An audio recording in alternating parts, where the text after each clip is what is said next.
आपने जॉम्बी के बारे में बहुत बार सुना होगा। इसके ऊपर कई सारी मूवीज भी देखी होंगी। असल में जॉम्बी जैसी कोई चीज नहीं होती। अगर आपको ऐसा लगता है तो यह बिल्कुल गलत है। इंसान वाले जॉम्बी के बारे में तो पता नहीं, पर मैं एक ऐसे कीड़े के बारे में बताऊंगा जो अपने से बड़े कीड़े को काटकर उसे जॉम्बी बना देता है। इस कीड़े का नाम है ज्वेल वॉस्प। यह कीड़ा एक कॉकरोच को काटकर उसे जॉम्बी बना देता है ताकि वो उस कॉकरोच के शरीर के ऊपर अपना अंडा दे सके। उसके बच्चे अंडे से बाहर आते ही उस कॉकरोच को जिंदा ही खाने लगते हैं। आप इस वीडियो को आगे देखते रहिए। इस वीडियो में आपको यही बताऊंगा कि कैसे ये छोटा सा कीड़ा कॉकरोच को जॉम्बी बनाता है और उसके ऊपर अपना अंडा दे देता है। फिर बाद में किस तरह उस अंडे से निकलने वाला कीड़ा इसको कॉकरोच को जिंदा ही खाना शुरू करता है। जब अंडे देने का समय आ जाता है तो ये ज्वेल वॉस्प कॉकरोच की तलाश में निकलती है।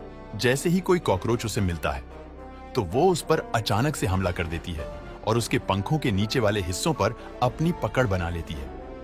इसके बाद ज्वेल वॉस्प कॉकरोच के थोरासिक गैंग्लियन नाम के हिस्से पर काटती है। इस काटने के जहर से कॉकरोच के 6 पैरों में से 2 पैर तुरंत पैरालाइज हो जाते हैं। इसके थोड़ी देर बाद कॉकरोच के सारे पैर पैरालाइज होने लगते हैं, जिससे अब वो बिल्कुल भी हिल नहीं पाता। इसी का फायदा उठाकर ज्वेल वॉस्प अब कॉकरोच के गले के पास अटैक करती है। ज्वेल वास्प कॉकरोच के गले से होकर दिमाग तक पहुंच जाता है और फिर वास्प कॉकरोच के दिमाग में एक अजीब सा जहर छोड़ देती है। इस जहर को काम करने में कुछ मिनटों का समय लगता है।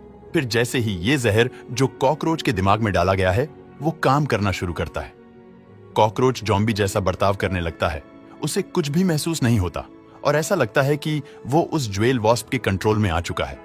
इसके बाद कॉकरोच अपने आप को कुछ देर के लिए साफ करता रहता है और ये सफाई तब तक वो करता है जब तक वो पूरी तरह से साफ ना हो जाए। असल में जहर के अंदर डोपामीन होता है जो कॉकरोच से ये सफाई वाला काम करवाता है।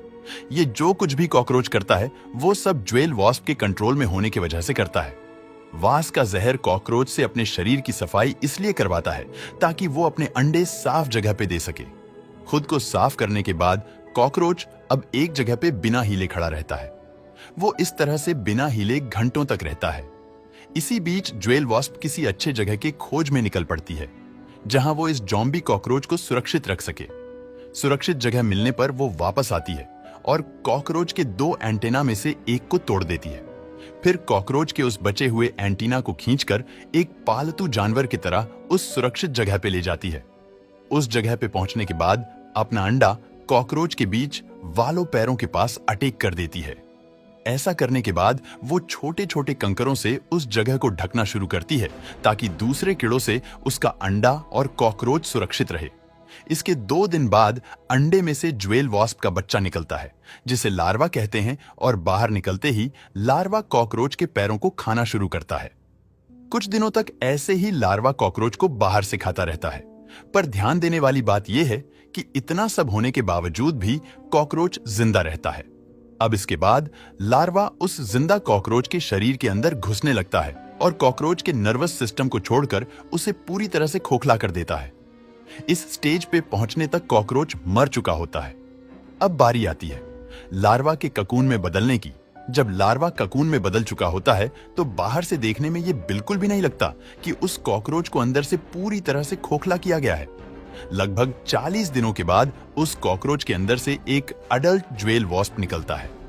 जब वो कॉकरोच के अंदर से निकलता है तो ऐसा लगता है कि वो उस कॉकरोच से ही पैदा हो रहा है। इसके बाद वो ज्वेल वॉस्प अब दोबारा किसी दूसरे को कॉकरोच के खोज में निकल जाता है कि वो ये प्रोसेसर दोबारा शुरू कर सके। आपको ये वीडियो कैसा लगा मुझे कमेंट में जरूर बताना।